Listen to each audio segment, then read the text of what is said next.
ఐఏఎస్కి prepare అవుతున్న చాలామంది students మమ్మల్ని అనేకమైన ప్రశ్నలు అడుగుతూ ఉంటారు. ఆ అడిగే వాటిలో మెథడాలజీకి సంబంధించి అయి ఉండొచ్చు, మెటీరియల్స్కి సంబంధించి అయి ఉండొచ్చు, నోట్స్ మేకింగ్ సంబంధించి అయి ఉండొచ్చు, మెమరీ పవర్కి సంబంధించి అయి ఉండొచ్చు, కరెంట్ అఫైర్స్ సంబంధించి అయి ఉండొచ్చు, లేకపోతే కనుక టోటల్ టెస్ట్ సిరీస్ సంబంధించి అయి ఉండొచ్చు, టోటల్ ప్రిపరేషన్కి సంబంధించి అయి ఉండొచ్చు. అన్నిటికన్నా ఇంపార్టెంట్ అసలు నేను ఐఏఎస్ అవుతానా లేదా అనే దానికి సంబంధించి అయి ఉండొచ్చు. వాటన్నింటినీ కలిపి మేము ఏం చేసామంటే కొన్ని క్వశ్చన్స్గా రాసాం. ఫ్రీక్వెంట్లీ ఆస్క్డ్ క్వశ్చన్స్ అని. ఈ ఫ్రీక్వెంట్లీ ఆస్క్డ్ క్వశ్చన్స్ అని ఏమిటి అసలు, వాటిని కనుక మనం అర్థం చేసుకుంటే కొద్దిగా మనం ఐఏఎస్ ప్రిపరేషన్ సంబంధించి కావచ్చు, మాతో ఐఏఎస్ ప్రిపరేషన్ జర్నీలో మీరు అటాచ్ అవుతారా, అలైన్ అవుతారా లేదా లాంటి వాటికి సంబంధించింది కావచ్చు. అందులో ఐఏఎస్ మెంటరింగ్, అసలు మెంటరింగ్ అంటే ఏంటి అని చాలామంది అడుగుతూ ఉంటారు. ఇది కొంచెం నేను డీటెయిల్డ్గా చెప్పాలనుకుంటున్నాను. ఇది చాలా జాగ్రత్తగా వినండి. ఎవరైనా ఒక స్టూడెంట్ కనుక ఒక ఫుల్ ఫ్లెడ్జ్డ్ కోచింగ్ హైదరాబాద్ కానీ ఢిల్లీ కానీ వెళ్ళి కోచింగ్ సెంటర్కి వెళ్ళి కోచింగ్ తీసుకుంటే దానికి ఒక 1 year పాటు కోచింగ్లో ఉండడం ద్వారా, ఒక హాస్టల్లో ఉండడం ద్వారా, కోచింగ్ ఫీజు కట్టడం ద్వారా ఆఫ్లైన్ కోచింగ్ అని పిలువబడే దానికి కాస్త అటు ఇటుగా సంవత్సరానికి ఒక 3 లక్షల రూపాయలు ఖర్చు అవుతుంది. యావరేజ్గా మాట్లాడుతున్నాను. క్లాస్ రూమ్కి వెళ్ళి ఫ్యాకల్టీ చెప్పిన దాన్ని విని దాన్ని నోట్స్గా రాసుకోవడం అనేది ఆఫ్లైన్ కోచింగ్ అవుతుంది. సేమ్ అదే ఆఫ్లైన్ కోచింగ్ని ఆన్లైన్లో కలిగిస్తే అది ఆన్లైన్లో ఆఫ్లైన్ కోచింగ్ అవుతుంది. అది ఆఫ్లైన్ కోచింగ్ని ఆన్లైన్లో తీసుకోవడం అవుతుంది. ఈ రెండూ కాకుండా ఒక స్టూడెంట్ పూర్తిగా తన సెల్ఫ్ స్టడీ తాను చేసుకుంటూ, అంటే తనకు తాను చదువుకుంటూ ప్రపంచాన్ని మర్చిపోయి పుస్తకాలు ముందేసుకొని చదువుతూ ఉంటే దాన్ని సెల్ఫ్ స్టడీ అంటారు. కానీ సెల్ఫ్ స్టడీలో ఒక స్టూడెంట్ సాధారణంగా ఎంత కాదనుకున్నా ఏం చదవాలి, ఏం చదవకూడదు, ఏ బుక్ చదవాలి, ఏ బుక్ చదవకూడదు, టెస్ట్ సిరీస్ ఎప్పుడు రాయాలి, నోట్స్ మేకింగ్ చేయాలి అక్కర్లేదా, ఆప్షన్ ఎంచుకోవాలంటే ఏ ఆప్షన్ ఎంచుకోవాలి, ఎథిక్స్కి ఏం చదవాలి లేదా ఎస్ఏకి ఏం చదవాలి, ఇలాంటి డౌట్స్ అన్నీ ఉన్నప్పుడు ఎవరితో మాట్లాడతారు?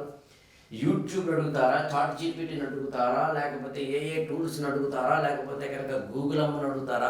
ఎన్ని అడిగితే మాత్రం ఎన్ని దొరుకుతాయి? అందుకని ఎవరో ఒకరు హ్యూమన్ ఇంటర్ఫేస్ తోటి, హ్యూమన్ ఇంటరాక్షన్ తోటి మనకి సపోర్ట్ చేస్తూ, గైడ్ చేస్తూ, మెంటరింగ్ చేస్తూ, ఒక ఫ్రెండ్ గైడ్ అండ్ ఫిలాసఫర్గా ఉండే ఒక వ్యక్తి మనకు ఉంటే బాగుంటుంది అనుకుంటే దాన్ని మెంటరింగ్ అంటాం.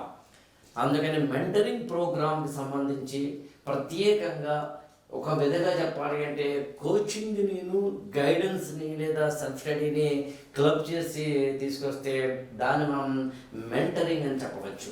అలాంటి మెంటరింగ్ ప్రోగ్రామ్ బహుశా to the best of my knowledge Andhra Pradesh తెలంగాణలో డే 1 ఫస్ట్ డే నుంచి ఎస్టాబ్లిష్ చేసింది ఏదైనా ఉందంటే నేను లేదా ఈ గురుకులం అని స్పష్టంగా చెప్పవచ్చు. మెంటరింగ్ ప్రోగ్రామ్కి శ్రీకారం చుట్టింది మనము అనేది ఏమాత్రం సందేహం లేకుండా చెప్పవచ్చు. ఇందులో భాగంగా ఈ మెంటరింగ్లో కూడా అనేక విధి విధానాలు ఉంటాయి. అవి వేరియస్ వీడియోస్లో నేను చెప్పే ప్రయత్నం చేస్తాను. సింపుల్ వర్డ్స్తో చెప్పాలి అంటే మీరు కొంత వర్క్ చేయాలి, మేము కొంత వర్క్ చేయాలి. ఈ గైడెన్స్ ఇస్తూ, మెంటరింగ్ ఇస్తూ, ఏం చదవాలో చెబుతూ, బుక్స్ లిస్ట్ ఇస్తూ, ఎలా చదవాలో చెప్తూ, ఒక టైం టేబుల్ ఇస్తూ, ఒక ప్లానర్ ఇస్తూ మిమ్మల్ని ముందుకు తీసుకెళ్లే ప్రయత్నం చేయడాన్ని మెంటరింగ్ అంటాం. అందుకనే మెంటరింగ్ని కూడా ఏదో క్యాజువల్గా ఇవ్వడం అనేది జరగదు. మెంటరింగ్లో కూడా ప్రత్యేకంగా ఒక టైం టేబుల్తో పాటు స్ట్రాటజీస్ ఇవ్వనివ్వడం జరుగుతుంది.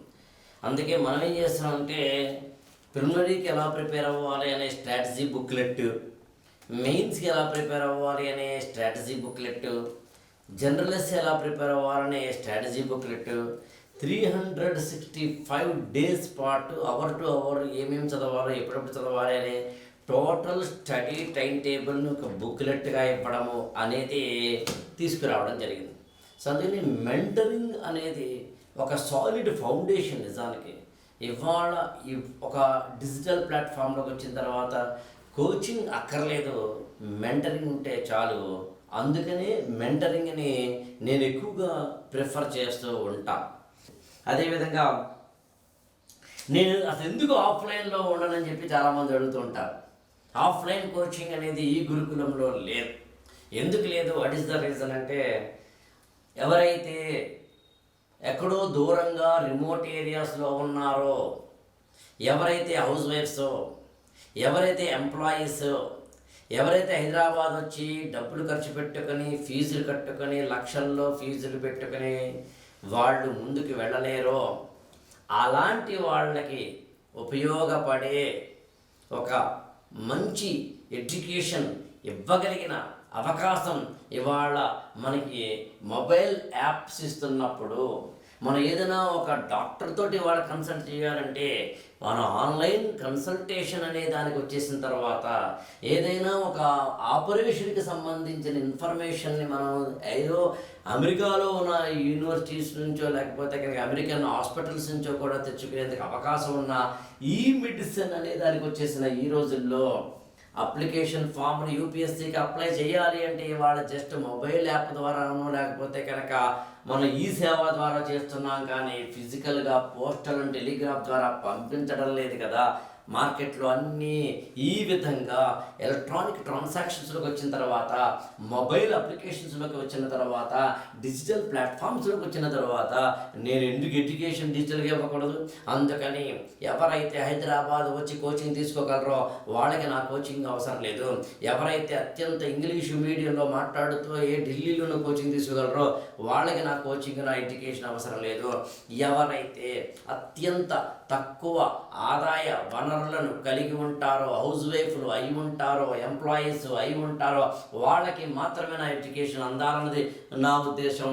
అందుకనే వారి కోసమే నేను ఆన్లైన్కి మాత్రమే పరిమితమయ్యాను. ముఖ్యంగా కోవిడ్ టైం తర్వాత నుంచి చాలామంది స్టూడెంట్స్ డెమో క్లాసులు ఇవ్వండి సార్ అని అడుగుతారు. చాలా నాకు నవ్వు వస్తుంది. డెమో క్లాసులు ఇవ్వడానికి అభ్యంతరం లేదు. అసలు డెమో క్లాస్ అంటే ఏంటి, మేము ఎలా చెప్తాము ఏంటి అనే దానికి సంబంధించింది. టెక్నాలజీ ఏంటి అని తెలుసుకోవడానికి డెమో క్లాస్ అయితే అభ్యంతరం లేదు. మొబైల్ యాప్ ద్వారా వింటున్నప్పుడు ఆ డెమో క్లాస్లోంచి ఎలా నేర్చుకోవచ్చు అని తెలుసుకునేందుకైతే అభ్యంతరం లేదు. కానీ డెమో క్లాసులు అనే వాటిని ఆధారం చేసుకుని మాత్రమే మనం కంటెంట్ని జస్టిఫై చేయాలి, లేకపోతే కనుక జడ్జి చేయాలంటే మాత్రం రాంగ్ అంటాను నేను. ఎందుకంటే దాదాపుగా 1000 క్లాసులుగా ఉన్న ఈ గురుకులం 1 ఇయర్ కోర్సుని కేవలం 3-4 డెమో క్లాసుల ద్వారా 1000 క్లాసుల కంటెంట్ని మనం జడ్జి చేయడం. అందుకని నేను డెమో క్లాసులు ఇస్తున్నాను. డెమో క్లాసులు తీసుకోండి. డెమో క్లాసుల ద్వారా టెక్నాలజీ ఎలా ఉందో చూసుకోండి. ఆ టెక్నాలజికల్ అప్లికేషన్ ఏదైతే మీకు ఎలైన్ అవుతుందో లేదో చూసుకునే ప్రయత్నం చేయండి. So we provide demo classes. అలాగే ర్యాంకర్ల లిస్టు ఈ మధ్యకాలంలో చాలామంది అడిగే ఒక క్వశ్చన్ ఏంటంటే, ఇంతకుముందుతో పోల్చుకుంటే మీ దగ్గర ర్యాంకర్లు ఎవరో చెప్పండి. చెప్తే పైగా ర్యాంకర్ల లిస్ట్ ఇవ్వండి. ఇచ్చిన తర్వాత వాళ్ళ ఫోన్ నెంబర్లు ఇవ్వండి. వాళ్ళకి మేము ఫోన్ చేసి మాట్లాడుకుంటాం అనేవాళ్ళు పెరిగారు. ర్యాంకర్ లేక ఓల్డ్ నోట్స్లు కానీ, ర్యాంకర్లకు సంబంధించిన వాళ్ళు రాసిన టెస్ట్ సిరీస్ కానీ ఇవ్వండి అని అడిగేవాళ్ళ శాతం పెరిగింది. ఇది కూడా నా దృష్టిలో చాలా చాలా హాస్యాస్పదం అనిపిస్తుంది. ర్యాంకర్లు అనేది ఎవరికూ వచ్చింది కాబట్టి వాళ్ళకి నేను ర్యాంక్ ఇచ్చాను కాబట్టి మీకు ఇస్తాను అనుకోకండి. ఇక్కడ చిన్న లాజిక్ చెప్పే ప్రయత్నం చేస్తాను. ర్యాంకర్లు అనేవి ఏంటి అంటే, నా దగ్గర లేదా ఒక కోచింగ్ సెంటర్ తీసుకుందాం. ఆ కోచింగ్ సెంటర్లో 100 మంది జాయిన్ అయ్యారు అనుకుందాం. అందులో ఒకరికి ర్యాంక్ వచ్చింది అనుకుందాం. ఇప్పుడు ఆ కోచింగ్ సెంటర్ వాళ్ళు ఆ ఒకడికి ర్యాంక్ ఇచ్చారా? ఇస్తే మిగతా 99 మందికి ఎందుకు ర్యాంకుని ఇవ్వలేదు? వాళ్ళు ఫీజు కట్టారుగా, ఈ అబ్బాయి కూడా ఫీజు కట్టాడుగా. మరి అందరూ సమానంగా ఫీజు కట్టినప్పుడు ఈ అబ్బాయికి ఎందుకు ర్యాంక్ని ఆ కోచింగ్ సెంటర్ ఇవ్వగలిగింది? ఈ 99 మందికి ఎందుకు ర్యాంక్ని ఇవ్వలేకపోయింది? ఓపెన్ చేద్దాం. అదేముంది సార్, ఈ అబ్బాయి ప్రత్యేకంగా స్పెషల్ క్లాస్ ఇచ్చారేమో అనుకుంటే, అదే స్పెషల్ క్లాసులు మిగతా 99 మందికి ఎందుకు ఇవ్వలేదు? ఓహో, పోనీ ఆ ఒక వ్యక్తి ఎడిషనల్ ఫీజు కట్టాడేమో, ర్యాంక్ ఇస్తానంటే ఫీజులు కట్టడానికి ఏ పేరెంట్ మాత్రం ఒప్పుకోడు. ర్యాంక్ వస్తున్నప్పుడు, ర్యాంక్ గ్యారంటీ అయినప్పుడు. అంటే 100 మంది ఉన్న క్లాస్ రూమ్లో 100 మందికి సమానంగా కోచింగ్ ఇస్తుంది, కానీ ఫ్యాకల్టీ సమానంగా టీచింగ్ ఇస్తారు, కానీ ఒకరికి ఒకలాగా ఇవ్వరు. ఉన్న 100 మందిలో కొంతమంది వివిధ కారణాల వల్ల మెరిటోరియస్ అయ్యి బాగా కష్టపడుతుంటే ఈ ఫ్యాకల్టీ కానీ కోచింగ్ సెంటర్ వాళ్ళు కానీ గుర్తించి ఈ 100 మందిలో ఇతనికి ర్యాంక్ వచ్చే అవకాశం ఉందనుకునే పక్కకి తీసుకుని ఇంకొంచెం షైన్ చేసి, అంటే ఈ మొత్తం 100 మంది క్లాసులో అన్ని వజ్రాలు లేవు, ఉన్న వజ్రాన్ని పక్క తీసుకొచ్చి షైన్ చేసే మార్కెట్కి చూపించి మేము ర్యాంక్ ఇచ్చాము అని చెప్పుకోవడం ధర్మమా, న్యాయమా? నత్త గుల్లలుగా వాడిని వదిలేయడం ధర్మమా? అందుకే నేను ఎప్పుడూ కూడా ర్యాంకర్ గొప్ప అని నమ్మను. అందరూ గొప్ప, ర్యాంకర్లు మాత్రమే గొప్ప కాదు. కానీ ర్యాంక్ వచ్చిన వాడు మాత్రం గొప్పే, కానీ ర్యాంక్ రాని వాడు గొప్ప కాదని ఒప్పుకోను. లేదా వాళ్ళ వరకు నేను ర్యాంక్ ఇస్తే నీకు కూడా ర్యాంక్ ఇవ్వాలని గ్యారంటీ లేదు. వాళ్ళకి ఇచ్చిన ర్యాంక్ మీద ఆధారపడి అడ్మిషన్ తీసుకోవడం తప్పని, నైతికం కాదని నాకు అనిపించి నేను చేస్తున్న ప్రయత్నం గత 20 ఏళ్ళుగా. తప్పో ఒప్పో నాకు తెలియదు. ర్యాంకర్ లిస్ట్ ఇవ్వండి, వాళ్ళ ఫోన్ నెంబర్లు ఇవ్వండి అని మీరు అడుగుతుంటే, కాకుల్లా మీద పడిపోతుంటే నేను ఒకటే చెప్పగలను, ర్యాంకర్ల లిస్టు ఎవరు ఇవ్వలేరు. ఇంకొకటి ఏంటంటే, సుప్రీంకోర్టు జడ్జిమెంట్ ఉంది. ఎలా పడితే అలా ర్యాంకర్ల లిస్ట్ ఇచ్చేయకూడదు, ఎలా పడితే అలా ర్యాంకర్లు క్లెయిమ్ చేయకూడదు. ర్యాంకర్ల రకాలు ఉంటాయి. యాక్చువల్గా ప్రిలిమినరీ నుంచి ఇంటర్వ్యూ వరకు 365 రోజులు లేదా ఒక 2 ఏళ్ల పాటు కోర్సులో జాయిన్ అయిన స్టూడెంటా, టెస్ట్ సిరీస్కి మాత్రమే జాయిన్ అయిన స్టూడెంటా, ఇంటర్వ్యూ గైడెన్స్కి మాత్రమే జాయిన్ అయిన స్టూడెంటా, కరెంట్ అఫైర్స్ గైడెన్స్ కోసం మాత్రమే జాయిన్ అయిన స్టూడెంటా, ఇన్ని చెప్పాల్సి వస్తుంది.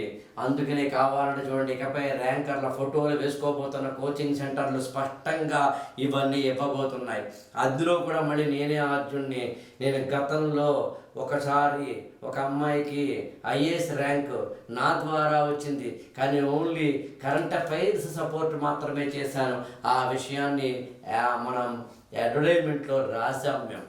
అందుకని ఉన్నంతలో మంచి ర్యాంక్ వచ్చి మీ వల్లే ర్యాంక్ వచ్చిందని లెటర్ రాసి నాకు ఇచ్చిన వాళ్ళు మాత్రమే నేను చెబుతూ ఉంటాను. మిగతా వాళ్ళు ఎవరైనా ఓపెన్ ప్లాట్ఫామ్ మీద చెప్తే ఆనందపడుతూ ఉంటాను.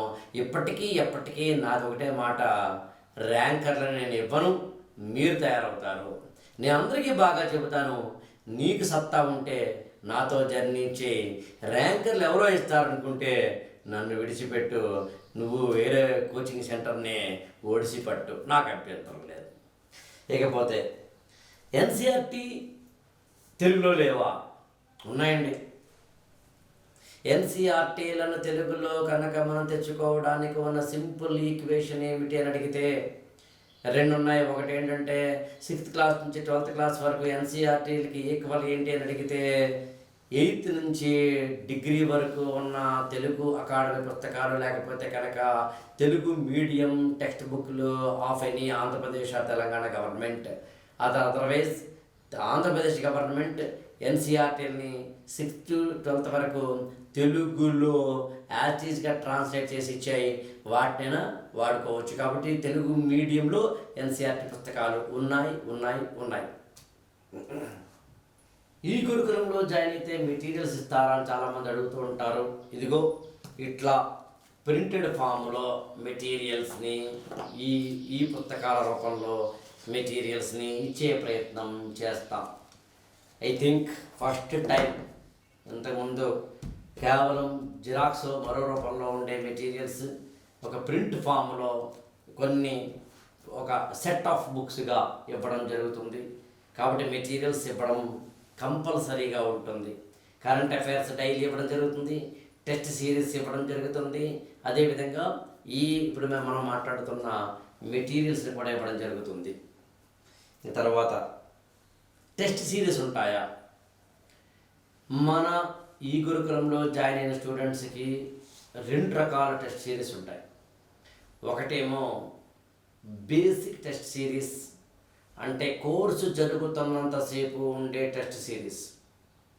ఆ తర్వాత అంటే ఇంకా చెప్పాలంటే బేసిక్ అడ్వాన్స్డ్ అనేది కేవలం అవగాహన కోసం చెప్పేది, బట్ ఆ పదాలు కూడా వాడకూడదు నిజానికి.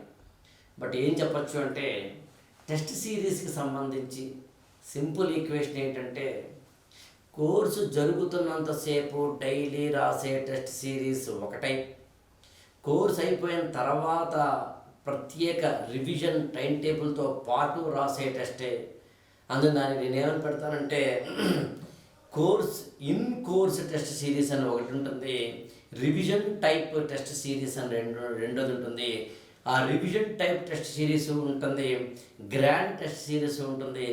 దాంతోపాటు ఇందాక నేను చెప్పినట్టుగా daily test series, in course test series కూడా ఉంటుంది. ఆన్సర్ రైటింగ్ అనేది మనం ఒక ప్రత్యేకంగా ఒక ప్రోగ్రామ్ తయారు చేసుకున్నాం, 365 days ప్లానర్. ఇందులో ఎప్పుడు టెస్ట్ సిరీస్ రాయాలి, ఎప్పుడు ఆన్సర్ రైటింగ్ రాయాలి లాంటి వాటిని కూడా మనం వాటిలో మాట్లాడుకోవడం జరిగింది. అందుకని 365 daysలో టెస్ట్ సిరీస్ ఉంటాయి, ఆన్సర్ రైటింగ్ ఉంటుంది, డైలీ ఒక ఆన్సర్ రాసే ఒక ప్రోగ్రాం కూడా ఉంటుంది. ఆటోమేటిక్గా ఒక ఫుల్ ఫ్లెడ్జ్డ్ కోచింగ్లో ఎన్నైతే ఉంటాయో అవన్నీ కూడా ఆన్లైన్లో ఈ గురుకులం ద్వారా మీకు అందజేయబడతాయి. మీరు ఐఏఎస్ అవుతారో లేదో తెలుసుకోవాలనుకుంటున్నారా? ఇదేం క్వశ్చన్. ఐఏఎస్ అవుతారో లేదో తెలుసుకోవాలి అని అనుకోకుండా ఉండే స్టూడెంట్ ఎవరుంటారు? కోచింగ్ స్టార్ట్ చేయడానికి ముందు, ప్రిపరేషన్ స్టార్ట్ చేయడానికి ముందు ఎవరైనా కానీ నేను ఐఏఎస్ అవుతానా లేదా అనే దాంతో స్టార్ట్ చేస్తా. అదో కీడుంచి మేలించడం కాదు, కానీ నా స్ట్రెంగ్స్ ఏంటో, నా వీక్నెసెస్ ఏంటో తెలుసుకోవడం ద్వారా. అందుకని మీలో ఎవరైనా కనుక నేను ఐఏఎస్ అవుతానో లేదో తెలుసుకోవాలనుకుంటే నేను ఒక టెస్ట్ పెట్టాలనుకుంటున్నాను.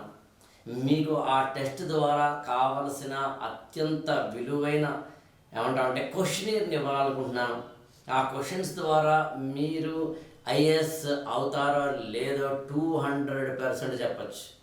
తెలుసుకునే ఆసక్తి, తెలుసుకోవాలనే కోరిక, తెలుసుకుంటే ఐఏఎస్ అవుతావో లేదో ఆ ఆన్సర్ని వినగలిగిన దమ్ము, ధైర్యం మీకుంటే 8897826108 ఫోన్ చేయండి. ఓ టెస్ట్ పెట్టుకుందాం, ఇంట్రెస్ట్ని డెవలప్ చేసుకుందాం.